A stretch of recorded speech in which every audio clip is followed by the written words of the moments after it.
All right, thank you very much, Alan. The Motley Crew is back of Tom Markowski and Scott Bernstein. We talked about what the football season was this season, and it was phenomenal. Now we want to give you a little preview on maybe what to expect next year. Never too early to start talking about next year. Gentlemen, first off, maybe just give us a list of some of the teams who are loaded with underclassmen. Well, I like Cass Tech for one, Donovan Peoples-Jones, and Thomas Wiltshire has other really good underclassmen. Aaron Jackson, what he did at quarterback. And I also like Orchard Lake St. Mary's. They got two bona fide, perhaps Mr. Football candidates in Ross and KJ Hamler. So I think right away, those jump off the page. I mean, St. Mary's is going to be a defense to be reckoned with. In my opinion, that defense is going to be one of those defenses that you could put up with maybe the best in the last decade or so. I mean, you're bringing almost everyone back on the defensive side of the ball. Josh Ross is a beast.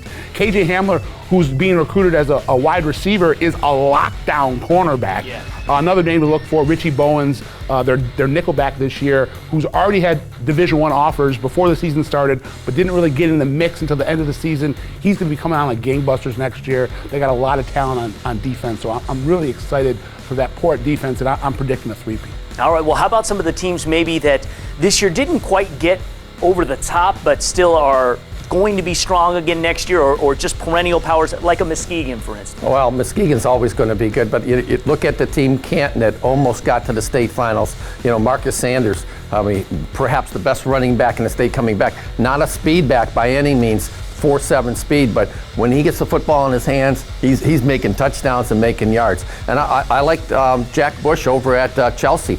You know, Chelsea really made their presence felt this year. You have him coming back at quarterback. So I think you got to look at teams like that have that star impact coming in. And over in my neck of the woods, out of the OAA, I expect both Clarkson and Lake Orion to kind of reload.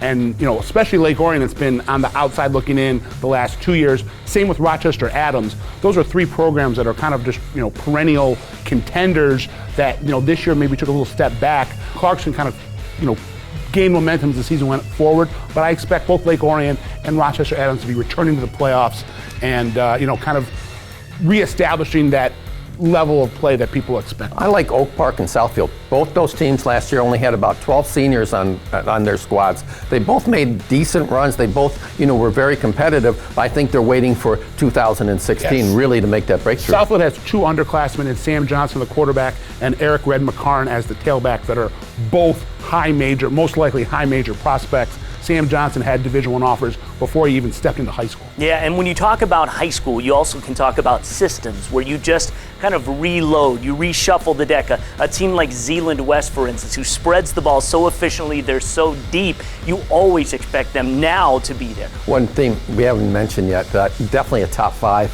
and that's Detroit Catholic Central. Half their team were underclassmen last year. They are them and St. Mary's, definitely the co-favorites in the Catholic. Maybe the second best freshman quarterback in 2015 in the state, in Austin Brown. They didn't ask him to do a lot, but as the next couple years get to us, I expect him to really establish himself as one of the best quarterbacks that CC's ever had. And of course, you know, in the small schools, I think we're still going to be talking about Muskegon Catholic Central again. And how about the Ishpeming Hematites? They do it again. That's a system that just continues to reload. UP Powerman.